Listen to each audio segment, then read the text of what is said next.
ನಮಸ್ಕಾರ ಎಲ್ರಿಗೂ. ನಾನು Gayatri. Welcome to my channel Gayu's clicks. ಇವತ್ತು ಅಮಾವಾಸ್ಯೆ ದಿನ. ನಿಮಗೆಲ್ಲ ಗೊತ್ತಿದ್ದಾಗೆ ನಾವು ಒಂದು ದೊಡ್ಡ ಕಂಟಕನ ಗೆದ್ದು ಬಂದಂಗೆ ಆಗಿದೆ. ಮಾಮೂಲು ಫ್ರ್ಯಾಕ್ಚರ್ಗೆ ಇಷ್ಟೊಂದು ಭಯ ಬೀಳ್ತಿದ್ದೀರಾ ಅಥವಾ ಹೆದರ್ತಾ ಇದ್ದೀರಾ ಅಂತ ಕೆಲವರು ಅಂದ್ಕೊಂಡ್ರು. ಹೌದು, ಫ್ರ್ಯಾಕ್ಚರ್ ಅನ್ನೋದಕ್ಕಿಂತ ಫ್ರ್ಯಾಕ್ಚರ್ ಆದರೆ ಬ್ಯಾಂಡೇಜ್ ಹಾಕ್ಬಿಟ್ಟು ಬಿಡ್ತಾರೆ, ಅದು ಬೇಗ ವಾಸಿ ಆಗುತ್ತೆ, ಪ್ಲಾಸ್ಟ್ರಿಂಗ್ ಮಾಡಿದಾಗ ಎಲ್ಲ ಆಗುತ್ತೆ. ಬಟ್ ಏನಾಯಿತು, ಅದು ಸರ್ಜರಿ ಆಗಿದ್ದರಿಂದ ತುಂಬ ಮೇಜರಾಗೇ ಆಗಿರೋದು. ದೇವ್ರ ದಯೆ. ನಾವು ಹೇಳ್ತೀನಲ್ಲ, ನಡ್ಕೊಂಡ್ರೆ ಪಡ್ಕೋತೀವಿ ಅಂತ, ಹಾಗೆ ದೇವ್ರ ಮೊರೆ ಹೊಕ್ಕರೆ ಎಲ್ಲ ಬಗೆಹರಿಯುತ್ತೆ. ಹಾಗೆ ಆ ದೇವ್ರ ದಯೆಯಿಂದನೇ ಏನೋ ದೊಡ್ಡದೇನೋ ಆಗೋದು ಚಿಕ್ಕದ್ರಲ್ಲಿ ಆಗೋಗಿದೆ ಅಂತ ನಾನು ಅನ್ಕೋತೀನಿ. ಹಾಗೆ ತುಂಬ ಜನರ ಪ್ರಶ್ನೆ ಇದ್ದಿದ್ದು, ನೀವು ಒಳಕಲ್ಲು ಬೀಸಿಕಲ್ಲು ಮೊರ ಒನಕೆ ಅಮ್ಮಿಕಲ್ಲು ಎಲ್ಲ ಇಟ್ಟಿದ್ರಿ ಅಲ್ವಾ, ಅದನ್ನು ಕೇಳ್ತಾ ಇದ್ರಿ ನೀವು ಯಾಕೆ ತೆಗೆದ್ರಿ ಅಂತ ಹೇಳಿ. ಇಲ್ಲಿ ಇಟ್ಟಿದ್ದೆ ನಾನು. ಏನಂದರೆ, ನಂಗೆ ಒಬ್ಬರು ಹಿರಿಯರು ಮನೆಗೆ ಬಂದಾಗ ಹೇಳಿದ್ರು, ನಿಮ್ಮ ಮನೇಲಿ ದೊಡ್ಡ ದೊಡ್ಡ ಒಳಕಲ್ಲು ಬೀಸಿಕಲ್ಲು ಎಲ್ಲ ಇದೆಯಾ ಅಂತ. ಹೌದು ಇದೆ ಅಂತ ಹೇಳಿದೆ. ಹಾಗಿದ್ಮೇಲೆ ಯಾಕೆ ಅದನ್ನು ಪೂಜೆ ಮಾಡ್ತೀರಾ ಅಂತ ಕೇಳಿದ್ರು. ಹೌದು, ಅದನ್ನು ಪೂಜೆ ಮಾಡ್ತೀನಿ. ಹಾಗಿದ್ಮೇಲೆ ಅದನ್ನು ಪೂಜೆ ಮಾಡಿ ಇದನ್ನೂ ಪೂಜೆ ಮಾಡಿ ಎರಡೆರಡನ್ನು ಪೂಜೆ ಮಾಡಬಾರ್ದು, ಒಳ್ಳೆಯದಲ್ಲ. ಒಂದನ್ನು ಯಾವುದಾದ್ರೂ ಪೂಜೆ ಮಾಡ್ಬೋದು, ಅದು ಮನೆಯಲ್ಲಿ ಲಕ್ಷ್ಮಿ ಇದ್ದಾಗೆ, ಹಾಗೆ ಹಿರಿಯರಿದ್ದಾಗೆ. ಹಾಗಾಗಿ ನೀವು ಎರಡೆರಡನ್ನ ಪೂಜೆ ಮಾಡಬಾರ್ದು, ಒಂದನ್ನು ಮಾಡಿ ಒಂದು ತೆಗೆದಿಡಮ್ಮ ಅಂತ ಹೇಳಿದ್ರು. ಸರಿ ಅಂಥೇಳಿ ದೊಡ್ಡದಂತೂ ತೆಗೆದಿಡಕ್ಕೆ ಬರಲ್ಲ, ಚಿಕ್ಕದನ್ನು ಎತ್ತಿಟ್ಟೆ. ಇದೊಂದೇ ಕಾರಣ. ಸುಮಾರು ಜನ ಬಾಡಿಗೆ ಮನೇಲಿ ಇರ್ತೀರಾ, ಅಪಾರ್ಟ್ಮೆಂಟಲ್ಲಿ ಇರ್ತೀರಾ, ನಿಮಗೆಲ್ಲ ಒಳಕಲ್ಲು ಬೀಸಿಕಲ್ಲು ಇರಲ್ಲ. ಅಂಥವರೆಲ್ಲ ದೇವ್ರ ಮೇಲೆ ಇಟ್ಟು ಪೂಜೆ ಮಾಡಿ, ತಪ್ಪಿಲ್ಲ. ಎರಡೆರಡು ಸೆಟ್ ಇದ್ದರೆ ಮನೇಲಿ ದೊಡ್ಡದನ್ನು ಪೂಜೆ ಮಾಡ್ತಾ ಇದ್ದರೆ ಚಿಕ್ಕದನ್ನು ಪೂಜೆ ಮಾಡೋಕ್ಕೆ ಹೋಗ್ಬಿಡಿ. ಇಲ್ಲ ದೊಡ್ಡದನ್ನು ಪೂಜೆನೇ ಮಾಡಲ್ಲ ನಾವು ಅಂತಂದರೆ ಚಿಕ್ಕದನ್ನಿಟ್ಟು ಪೂಜೆ ಮಾಡಿ. ಬನ್ನಿ, ಹೊರಗಡೆ ಎಲ್ಲ ಪೂಜೆ ಹೇಗಾಗಿದೆ ನೋಡ್ಕೊಂಡು ಬರೋಣ.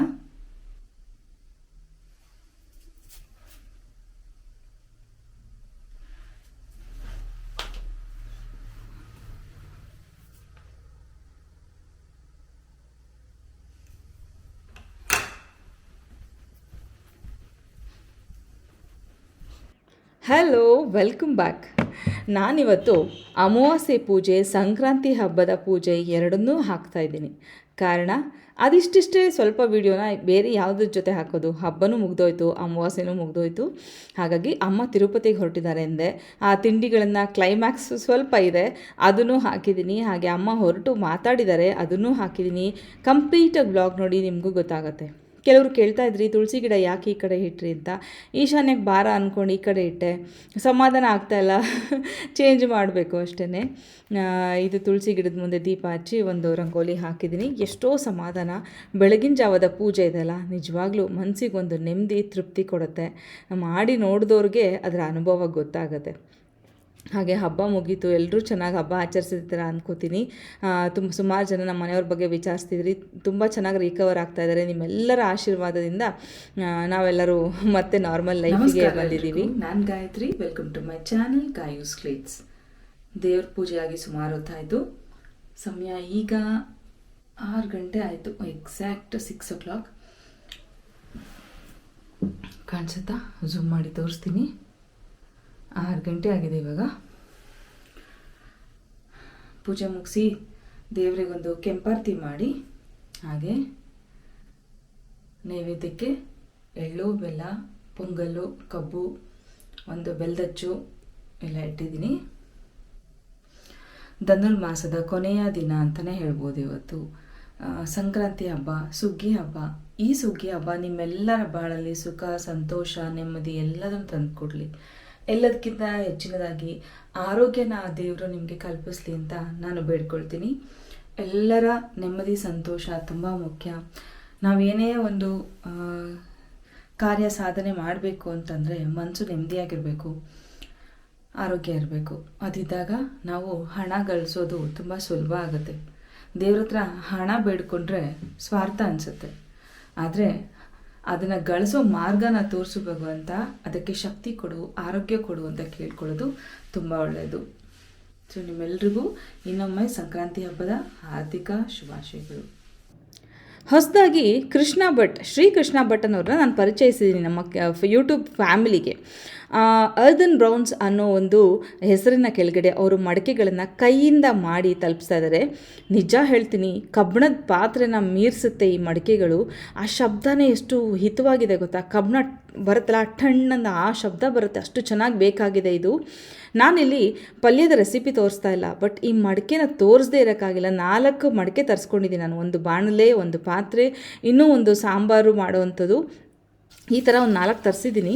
ಅದು ಆ ತೃಪ್ತಿ, ಆ ಸಂತೋಷ ನನಗೆ ಹಂಚ್ಕೊಳ್ದೇ ಇರೋಕ್ಕಾಗಲಿಲ್ಲ. ಹಾಗಾಗಿ ನಿಮ್ಗೊಂದು ಚೋಟಾ ಕ್ಲಿಪ್ನ ನಾನಿಲ್ಲಿ ಆ್ಯಡ್ ಮಾಡ್ತಾಯಿದ್ದೀನಿ. ಇಲ್ಲಿ ಮೊಳಕೆ ಹೆಸರು ಕಾಳನ್ನ ಪಲ್ಯ ಮಾಡ್ಕೊಳ್ತಾ ಇದ್ದೀನಿ ನಾನು. ನನಗೆ ಒಗ್ಗರಣೆ ಅಷ್ಟೇ ಹಾಕಿದ್ರೆ ಇಷ್ಟ ಆಗುತ್ತೆ. ನಮ್ಮ ಮನೆಯವ್ರಿಗೆ ಅದಕ್ಕೆ ನೀರು, ಸಾಂಬಾರು ಪೌಡ್ರು, ಎಣ್ಗಾಯಿ ಪುಡಿ ಎಲ್ಲ ಹಾಕಿ ಮಾಡಿದರೆ ಅವ್ರಿಗೆ ಇಷ್ಟ ಆಗುತ್ತೆ. ಅದಕ್ಕೆ ನಾನು ಒಗ್ಗರಣೆ ಹಾಕಿಬಿಟ್ಟು ನನಗೆ ಎಷ್ಟು ಬೇಕೋ ಅಷ್ಟು ಪಲ್ಯನ ತೆಗೆದು ಬೌಲಲ್ಲಿ ಇಟ್ಕೊಂಡು ಅವರಿಗೆ ಎಕ್ಸ್ಟ್ರಾ ಮಸಾಲೆಗಳನ್ನ ಹಾಕ್ತೀನಿ. ನನಗೆ ಅದೆಲ್ಲ ಸ್ವಲ್ಪ ಹೆವಿ ಅನಿಸ್ಬಿಡುತ್ತೆ. ಲೈಟಾಗಿ ಜಸ್ಟ್ ಒಗ್ಗರಣೆಯಲ್ಲಿ ಬೆಂದಿರಬಾರ್ದು, ಜಾಸ್ತಿ ತಗೊಂಡ್ಬಿಡ್ತೀನಿ. ನನ್ನ ಡಯಟ್ ರೂಟೀನ್ ನಡೀತಾನೇ ಇದೆ. ನಿಜವಾಗ್ಲೂ ತುಂಬ ಹೆಲ್ದಿಯಾಗಿದ್ದೀನಿ, ತುಂಬ ಒಂದು ಲೈಟ್ ವೆಯ್ಟ್ ಫೀಲ್ ಆಗ್ತಿದ್ದೀನಿ. ವೆಯ್ಟ್ ಲಾಸ್ ಆಗಿದ್ದೀನಿ ಅಂತ ಹೇಳಲ್ಲ ನಾನು, ಆರೋಗ್ಯವಾಗಿದ್ದೀನಿ ಅಂತ ತುಂಬ ಖುಷಿಯಿಂದ ಹೇಳೋಕ್ಕೆ ಇಷ್ಟಪಡ್ತೀನಿ. ವೆಯ್ಟ್ ಲಾಸ್ ಆಗಿದ್ದೀನಿ ಇಲ್ಲ ಅಂತಲ್ಲ, ಬಟ್ ಆರೋಗ್ಯವಾಗಿದ್ದೀನಿ ಅನ್ನೋದೇ ತುಂಬ ತೃಪ್ತಿ. ಈ ಮಡಿಕೆ ನೋಡಿ ಎಷ್ಟು ಚೆನ್ನಾಗಿ ಪೇರ್ ಮಾಡಿದ್ದಾರೆ ಗೊತ್ತಾ, ಮುಚ್ಚಳ ಅನ್ನೋದನ್ನು. ಡಿಸ್ಕ್ರಿಪ್ಷನ್ ಬಾಕ್ಸಲ್ಲಿ ಶ್ರೀಕೃಷ್ಣ ಭಟ್ ಅಂತ ಅವ್ರ ಹೆಸರು ಹಾಕಿದ್ದೀನಿ, ನೀವು ನೋಡಿ, ನಿಮಗೂ ಕೂಡ ಸಿಕ್ಕುತ್ತೆ. ಬೇಕಾದರೆ ಅವರ ವೆಬ್ಸೈಟ್ ಲಿಂಕ್ ಕೂಡ ಇದೆ, ನೀವು ಅದನ್ನು ಚೆಕ್ ಮಾಡಿದ್ರೆ ನಿಮಗೆ ಯಾವುದು ಬೇಕೋ ತರಿಸ್ಕೋಬೋದು. ನಿಜ ಹೇಳ್ತೀನಿ, ಅಲ್ಲಿ ನಮ್ಮ ಈವೆಂಟಲ್ಲಿ ಹಾಕಿದ್ರಲ್ಲ, ಏನು ತೊಗೊಳ್ಳಿ ಏನು ಬಿಡಲಿ ಅನಿಸ್ಬಿಟ್ಟಿತ್ತು ನನಗೆ, ಬಟ್ ಟೈಮೇ ಸಿಗಲಿಲ್ಲ. ನನಗಂತೂ ಶಾಪಿಂಗ್ ಮಾಡೋಕ್ಕಾಗಲ್ಲ, ನೋಡಿನೇ ಖುಷಿಪಟ್ಟೆ. ನಿಮಗೆ ಯಾರಿಗಾದ್ರೂ ಅವಶ್ಯಕತೆ ಇದೆ ತರಿಸ್ಕೊಳ್ಳಿ. ಏನಂದರೆ ಒಳ್ಳೆಯದನ್ನು ಹೆಚ್ಚೆಚ್ಚು ಹೇಳ್ತಾ ಇರಬೇಕು ಅಂತ ನನಗೆ ಯಾವಾಗಲೂ ಆಸೆ. ಹಾಗೆ ನಿನ್ನೆ ಒಬ್ಬರು ಮಹಾನುಭಾವರು ಒಂದು ಕಮೆಂಟ್ ಹಾಕಿದ್ರು, ಅವ್ರನ್ನ ರಿಮೂವ್ ಮಾಡಿದೆ, ಬಟ್ ಅದನ್ನು ಹೇಳಬೇಕು ಅಂತ ಅನಿಸ್ತು. Sorry to inform you, please publish useful information as I am already YouTube subscriber, please don't get me wrong, thanks ಅಂತ ಹಾಕಿದ್ದಾರೆ. ಪಾಪ ಇದು ನೆಗೆಟಿವ್ ಅಲ್ಲ, ಅವ್ರು ಏನು ಹೇಳಿದ್ದಾರೆ, ಯೂಸ್ಫುಲ್ ಇನ್ಫಾರ್ಮೇಷನ್ ಕೊಡಿ ಅಂತ ಹೇಳಿದ್ದಾರೆ. ಅಮ್ಮ ಅಡುಗೆ ಮಾಡಿರೋದು ಯೂಸ್ಫುಲ್ ಇನ್ಫಾರ್ಮೇಷನ್ ಅಲ್ವಾ? ಏನೋ ನನಗೆ ಇವ್ರದ್ದು ತಾತ್ಪರ್ಯ ನಂಗೆ ಅರ್ಥ ಆಗಲಿಲ್ಲ. ಪಾಪ ಅವ್ರೇನು ಎಕ್ಸ್ಪೆಕ್ಟ್ ಮಾಡ್ತಿದ್ರೋ ಗೊತ್ತಿಲ್ಲ. ನಾನು ಅಮ್ಮ ಇದ್ದಾಗ ಆದಷ್ಟು ರೆಸಿಪೀಸ್ನ ಶೇರ್ ಮಾಡೋಕ್ಕೆ ಇಷ್ಟಪಡ್ತೀನಿ, ಯಾಕಂದರೆ ಅವ್ರ ತಲೆಯಲ್ಲಿರೋ ರೆಸಿಪೀಸ್ ಹಾಗೇ ಹೋಗಬಾರ್ದು, ನಮ್ಮೆಲ್ರಿಗೂ ಕಲ್ತ್ಕೊಳ್ಳೋಕೆ ಇರಲಿ ಅಂತ ನನಗೆ ಆಸೆ. ಇರಲಿ ಪರವಾಗಿಲ್ಲ, ಅವ್ರಿಗೆ ಏನು ಬೇಕಿತ್ತು, ನಾನೇನು ತಪ್ಪು ಮಾಡಿದ್ದೀನೋ ಗೊತ್ತಿಲ್ಲ, ಅವ್ರು ಹೇಳಿದ್ರು ಅಷ್ಟೇ. ಓಕೆ, ಈ ವ್ಲಾಗ್ನ ಕಂಪ್ಲೀಟಾಗಿ ನೋಡಿ. ಅಮ್ಮ ತಿರುಪತಿಗೆ ಹೊರಟಿದ್ದಾರೆ, 1-2 ಮಾತಾಡಿದ್ದಾರೆ. ಹಾಗೆ ಅಲ್ಲಿ ಕಲ್ಯಾಣ ಉತ್ಸವ ನಡೀತಂತೆ, ತುಂಬ ಚೆನ್ನಾಗಿದೆ, ರೆಕಾರ್ಡ್ ಮಾಡಿದ್ದೀನಿ, ನಾನು ಕಳಿಸ್ತೀನಿ ಅಂತ ಹೇಳಿದ್ದಾರೆ. ಸೊ ತಿರುಪತಿಯಲ್ಲಿ ನಡೆದ ಸಂಕ್ರಾಂತಿ ಹಬ್ಬದಂದು ನಡೆದ ಕಲ್ಯಾಣೋತ್ಸವನ ನಿಮಗೆ ನಾನು ಶೇರ್ ಮಾಡ್ತೀನಿ. ಬಿಕಾಸ್ ಅವತ್ತು ಸೂರ್ಯ ದಿಕ್ಕು ಬದಲಾಯಿಸ್ತಾನೆ. ರಥಸಪ್ತಮಿ ಅಂತೀನಿ, ಸೂರ್ಯ ಮಕರ ರಾಶಿಗೆ ಬರ್ತಾನೆ, ಆಗ ಪ್ರಕಾಶಮಾನವಾಗಿ ಬೆಳಗ್ತಾನೆ. ಚಳಿ ಸ್ವಲ್ಪ ಕಡಿಮೆ ಆಗುತ್ತೆ ಅಂತ ಹೇಳ್ತಾರೆ. ಆವತ್ತು ವಿಶೇಷವಾಗಿ ವೆಂಕಟೇಶ್ವರನಿಗೆ ಪೂಜೆ ಆಗುತ್ತೆ. 1 ತಿಂಗಳು ಆ ಧನುರ್ಮಾಸ ಕಳೆದು, ಕಷ್ಟ ಕಳೆದು ಒಂದು ಒಳ್ಳೆಯ ದಿನ. ಅಂದು ಅಮ್ಮ ಅವತ್ತೇ ಹೋಗಬೇಕಂತ ಆಸೆಪಟ್ಟು ತಿರುಪತಿಗೆ ಹೋಗಿ ಬಂದರು. ಇವತ್ತು ಬೆಳಗ್ಗೆ ರೀಚ್ ಆಗಿದ್ದಾರೆ ಹರಿಹರಕ್ಕೆ. ಸುಮಾರು ಜನ ಕೇಳ್ತಾಯಿದ್ರಿ, ಅಮ್ಮ ಎಲ್ಲಿರ್ತಾರೆ ಇವಾಗ, ಅಮ್ಮ ಎಲ್ಲಿದ್ದಾರೆ ಅಂತ. ಅಮ್ಮ ಹರಿಹರದಲ್ಲೇ ಇದ್ದಾರೆ. ಅಮ್ಮ ಹಳೆ ಮನೆಗೆ ಶಿಫ್ಟ್ ಆದರು. ಅವರು ಈಗ ತುಂಬಾ ಸಂತೋಷವಾಗಿದ್ದಾರೆ ಅಂತಲೇ ಹೇಳ್ಬೋದು. ಹಳೆ ಮನೆಗೆ ಹೋದ್ಮೇಲೆ ನಾವು ಏನೂ ಇದು ಮಾಡಲ್ಲ, ಡಿಸ್ಕರೇಜ್ ಮಾಡಲ್ಲ. ಅಲ್ಲಿ ಹೋಗ್ತೀನಿ ಅಂದರೆ ಹೋಗ್ಬಾ, ಇಲ್ಲಿ ಹೋಗ್ತೀನಿ ಅಂದರೆ ಹೋಗ್ಬಾ.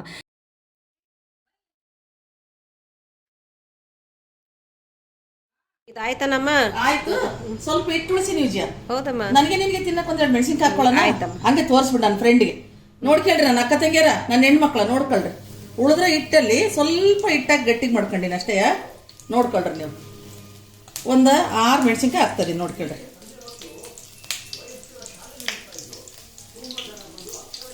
ನೋಡ್ರಿ,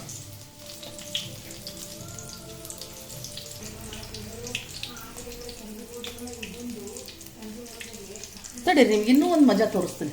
ಅದು ವಿಜಯ, ಅದು ನೀನು ಹಂಗೆ ವಿಡಿಯೋ ಹೇಳ್ಕೊಂಡಿರು. ಇಲ್ಲ ಬೇಡ, ಇದನ್ನು ತೆಗೆದ್ಮೇಲೆ ಅದನ್ನ ಎಲ್ಲ ಆಗಿತ್ತು ವಿಜಯ. ಹೇಳಿ ಕಲ್ಸಪ್ಪ, ಮಡಕೆ ತಗೊಂಡು ಚಂದ ಕಲಸಿ. ವಿಜಯ, ಹ್ಞೂನಮ್ಮ, ಮಂಡಕ್ಕಿ ಕರಚಿದ್ವಲ್ಲ, ಮಂಡಕ್ಕಿ. ಆಮೇಲೆ ಇನ್ನೂ ಒಂದು ನಿಮಗೆ ಹೇಳ್ಬೇಕು, ನನ್ನ ಗೆಳತಿಯವರ, ನನ್ನ ಅಕ್ಕ ತಂಗಿಯರ, ಮೊನ್ನೆ ಬೆಂಗಳೂರಲ್ಲಿ ಸಿಕ್ಕಿದಾಗ ತುಂಬ ಎಲ್ಲರೂ ಕೇಳಿದ್ರಮ್ಮ ಏನಾದ್ರು ರೆಸಿಪಿ ತೋರಿಸು, ದಿವ್ಸಕ್ಕೆ ಏನಾದರೂ ತೋರ್ಸಮ್ಮ ಅಂತ. ಇವತ್ತು ಹಂಗೆ ತೋರಿಸ್ಲೇಬೇಕಂತ ಟೈಮ್ ಇರಲಿಲ್ಲ. ವಿಜಯ ಬಂದ್ಲು. ತಿರುಪತಿಗೆ ಏನಾದರೂ ಮತ್ತೆ ಸ್ನ್ಯಾಕ್ಸಿಗೆ ಏನಾದ್ರು ಮಾಡ್ಕೊಂಡು ಹೋಗೋಣ ಅಂತ ಮಾತಾಡ್ಕೊಂಡ್ವಿ. ಊಟ ಏನಿಲ್ಲ, ಊಟ ಕಟ್ಕೊಂಡು ಹೋಗಲ್ಲ. ಸ್ನ್ಯಾಕ್ಸ್ಗೆ ಸ್ವಲ್ಪ ಗುಳಿಗೆ, ಖಾರದ ಗುಳಿಗೆ, ನಿಮಗೆ ಗೊತ್ತಲ್ಲ, ಖಾರದ ಗುಳಿಗೆ ಮಾಡ್ಕೊಳ್ಳೋಣ ಅಂತ ಫಸ್ಟ್ ಮಾತಾಡಿದ್ವಿ. ಆಯ್ತಂತ ಖಾರದ ಗುಳಿಗೆ ಮಾಡಿದ್ವಿ. ಆಮೇಲೆ ಅಮ್ಮ ಖಾರದ ಗುಳಿಗೆ ಹಾಕೊಂಡು ತಿನ್ನಕ್ ಮಂಡಕ್ಕಿದ್ರೆ ಚೆನ್ನಾಗಮ್ಮ ಅಂದ್ಲು. ಸ್ವಲ್ಪ ಮಂಡಕ್ಕಿ ಖಾರ ಹಚ್ಚಳ. ಆಯ್ತು. ಮಂಡಕ್ಕಿ ಮಲೆ ಸಾಯಂಕಾಲ 3-4 ಗಂಟೆಗೆ ಬರುತ್ತಲ್ಲ, ಅವಾಗಿಂದ ಮಾಡ್ತಾ ಇದೀವಿ. ಮಂಡಕ್ಕಿ ಖಾರ ಹಚ್ಚಿದ್ವಿ. ಮಂಡಕ್ಕಿ ಖಾರ ಹಚ್ಚಿದೀನಿ. ಫೋನ್ ಬರ್ತದ, ಅದಕ್ಕೆ ಡಿಸ್ಟರ್ಬ್ ಆಗ್ತಾ ಇತ್ತು. ನಾನು ಏನೋ ಮಾತಾಡ್ಬೇಕಂತ ಹೋದೆ. ಆಮೇಲೆ ಮಂಡಕ್ಕಿಗೆ ಖಾರ ಹಚ್ಚಿದ್ವಲ್ಲ, ಅದಕ್ಕೆ ಮುಂಚೆ ಗುಳಿಗೆ ಮಾಡುವಾಗ ಸ್ವಲ್ಪ ಕಡಲೆ ಹಿಟ್ಟು ಕಲಸಿದ್ವಲ್ಲ ನಿಮ್ಗೆ ಗುಳಿಗೆ ಮಾಡಕ್ಕೆ ನಾವು ತೋರ್ಸಕ್ಕೆ, ಅದನ್ನ ಸ್ವಲ್ಪ ಉಳಿಸ್ಕೊಂಡು ಅದಕ್ಕೊಂದಿಷ್ಟು ನಿಮಗೆ ಅದನ್ನ ತೋರ್ಸಕ್ಕೆ ಆಗಲಿಲ್ಲ ನನಗೆ, ಯಾಕಂದ್ರೆ ಕೈಯೆಲ್ಲ ಗಲೀಜಾಗಿದ್ದು. ಸ್ವಲ್ಪ ಕಡಲೆ ಹಿಟ್ಟು ಹಾಕೊಂಡು ನೋಡ್ರಿ, ಮೆಣಸಿನ್ಕಾಯಿ ಬಜ್ಜಿ ಬಾಮ ತೋರಿಸು. ನಾನು ವಿಜಯ 2-4 ಮೆಣಸಿನ್ಕಾಯಿ ಎದ್ದು ಹಾಕ್ಕೊಂಡ್ವಿ ನೋಡ್ರಿ. ಇಬ್ರು 2 ಪಕೋಡ ಎದ್ದು ಹಾಕ್ಕೊಂಡ್ವಿ. ಅದೇ ಹಿಟ್ಟಿಗೆ ಇಷ್ಟು ಮಾಡ್ಕೊಂಡ್ವಿ. ಇದು ಮಾತ್ರ ತಿರುಪತಿಗೆ ಒಯ್ಯೋಕ್ಕೆ ಮಂಡಕ್ಕಿ ಖಾರ ಹಚ್ಕೊಂಡ್ವಿ. ಮಂಡಕ್ಕಿ ಖಾರ ಹಚ್ಕೊಂಡ್ರದ್ದು ಏನೇನು ಹಾಕಿದ್ದೀನಿ ಅಂತ ನಿಮಗೆಲ್ಲ ತೋರಿಸಿದ್ದೀನಿ. ಇದು ಫೋಟೋ ನಿಮ್ಗೆ. ಅಮ್ಮ ಮತ್ತು ನೀವು ಪ್ಲೇಟ್ ಮಾಡಿ ತೋರಿಸ್ತಿಲ್ಲ ಅಂತಾರಲ್ವಾ, ಮಾಡ್ಕೊಳ್ರಿ ನನ್ನ ಮಕ್ಕಳ. ಸ್ನ್ಯಾಕ್ಸಿಗೆ ಮಾಡಿ ಡಬ್ಬಕ್ಕೆ ತುಂಬಿಟ್ಕೊಳ್ರಿ. ಗಂಡ ಮಕ್ಕಳು ನೀವು ಸಾಯಂಕಾಲ ಟೀ ಜೊತೆಗೆ, ಕಾಫಿ ಜೊತೆಗೆ, ಸ್ನ್ಯಾಕ್ಸಿಗೆ ಮಕ್ಕಳಿಗೂ ಸ್ವಲ್ಪ ಸ್ನ್ಯಾಕ್ಸ್ ಕೊಡ್ಬೋದು. ಮಾಡಿಟ್ಕೊಳ್ರಿ. ಮಂಡಕ್ಕಿ ಮಾಡಿಟ್ಕೊಳ್ರಿ. ಸ್ವಲ್ಪ ಗುಳಿಗೆ ಮಾಡಿಟ್ಕೊಳ್ರಿ. ಒಳ್ಳೆ ಎಣ್ಣೆನಲ್ಲಿ ಮಾಡಿಟ್ಕೊಳ್ರಿ. ಗಾಣದ ಎಣ್ಣೆ ಸ್ವಲ್ಪ ಉಕ್ಕು ಬರುತ್ತೆ, ಆದ್ರೂ ಬಿಡ್ಲಿಲ್ಲ ನಾನು, ಅದ್ರಾಗೇ ಮಾಡಿದೆ. ಉಕ್ಕು ಬಂದ್ರೂ ಚಿಂತೆ ಇಲ್ಲ, ಎಣ್ಣೆ ಒಳ್ಳೇದಲ್ಲ ಐತಲ್ಲ ಅಂತೇಳಿ ಅದ್ರಾಗೆ ಮಾಡಿದೆ, ಬಿಡ್ಲಿಲ್ಲ. ತಂದದ್ದ ಗೋಲ್ಡ್ ವಿನ್ನರ್ ಎಣ್ಣೆ ತಂದ ನನ್ನ ತಮ್ಮ, ನಾನು ಮಾಡ್ಲಿಲ್ಲ. ಅಲ್ಲೇ ಐತೆ ಪ್ಯಾಕೆಟ್, ಅಲ್ಲೇ ಐತೆ, ಮಾಡ್ಲಿಲ್ಲ. ನಾವು ಗಾಣದ ಎಣ್ಣೆಗೆ ಮಾಡಿದ್ವಿ ನೋಡ್ರಿ. ಆಯಮ್ಮ hi. Journey Tirupati. Tirupati journey. ಹ್ಞೂನಮ್ಮ. ತಿರುಪತಿ ಬಂದಿದ್ದಲ್ಲ. ಹ್ಞೂನಮ್ಮ. ಈಗ ಎಲ್ಲರೂ ತಿರುಪತಿ ಕರ್ಕೊಂಡು ಹೋಗ್ತೀನಿ ಬರ್ರಿ. ಆಗ್ಲಮ್ಮ. ಯಾಕಂತ ಕರ್ಕೊಂಡು ಹೋಗ್ತೀನಿ ಅಂದ್ರೆ ನೀವು ಬಂದಂಗನೆ ನಾನು ಹೋಗ್ತಾ ನಿಮಗೆ ಮಾತಾಡ್ಕೊಂತ ಕರ್ಕೊಂಡು ಹೋಗ್ತೀನಿ. ದರ್ಶನಕ್ಕೆ ಕರ್ಕೊಂಡು ಹೋಗ್ತೀನಿ. ಎಲ್ಲರೂ ಬರ್ರಿ. ಆಮೇಲೆ ತಿಂಡಿಗಳೆಲ್ಲ ಮಾಡಿದ್ವಿ. ತಿರುಪತಿಗೆ ಹೋಗ್ತೀನಿ ಅಂತ ಹೇಳಿದ್ವಲ್ಲ, ಇಲ್ಲಿ ಬಂದು ಹೇಳಿದ್ನಲ್ಲ, ವಿಜಯ, ನಾನು, ನಮ್ಮ ತಮ್ಮ 3 ಜನ ಹೋಗ್ತಾ ಇದೀವಿ. ಯಾರು ಈ ಸರಿ ಜನ ಇಲ್ಲ. ಜನ ಬಿಟ್ಟು ಭಾಳ ಜನ ಬಿಟ್ಟು ಯಾವಾಗ ಹೋದಳಲ್ಲ ನಾನು. ಈ ಸರಿನೇ 3 ಜನ ಹೋಗ್ತಾ ಇದೀವಿ ನೋಡಿ. ಮತ್ತು ಮಗಳು ಜರ್ನಿ ಹೊಂಟಾಗ ಮನ್ಯಾಗ ಒಂದು ತಗೊಂಡು ಬರಲಿ ಅಂದ್ರೆ ಮರ್ತು ಹೋಗ್ತು ನನಗೆ. ಅದಕ್ಕೆ ಈಗ ತಗೊಂಬರ್ತಿದ್ದೀನಿ. ಬರ್ರಿ ನನ್ನ ಅಕ್ಕ ತಂಗಿಯರು, ನನ್ನ ಫ್ರೆಂಡ್ಸು ಎಲ್ಲ ತಿರುಪತಿಗೆ ಬರ್ರಿ. ಯಾರಿಗೆ ಬರೋಕ್ಕೆ ಆಸೆ ಇದೆ ಬರ್ರಿ. ನಮಸ್ಕಾರ. ಎಲ್ಲರೂ ಆರೋಗ್ಯವಾಗಿರಿ, ಆರೋಗ್ಯದ ಕಡೆ ಹೆಚ್ಚೆಚ್ಚು ಗಮನ ಕೊಡಿ. ಎಲ್ಲದಕ್ಕಿಂತ ಹೆಚ್ಚಾಗಿ ನಿಮ್ಮ ಮನೆಯಲ್ಲಿರೋ ಮಕ್ಕಳ ಬಗ್ಗೆ ಗಮನ ಕೊಡಿ. ಟೀನೇಜಲ್ಲಿ ಮಕ್ಕಳು ಏನು ಬೇಕಾದರೂ ಆಗ್ಬೋದು, ಮಣ್ಣಿನ ಮುದ್ದೆ ಇದ್ದಾಗೆ ಮಕ್ಕಳು. ನಾವು ಕೊಟ್ಟಂಥ ಆಕಾರನ ಪಡ್ಕೊಳ್ತಾರೆ. ಇದ್ರ ಕಡೆ ಹೆಚ್ಚಿನ ಗಮನ ಇರಲಿ. Thank you for watching my channel. Thank you.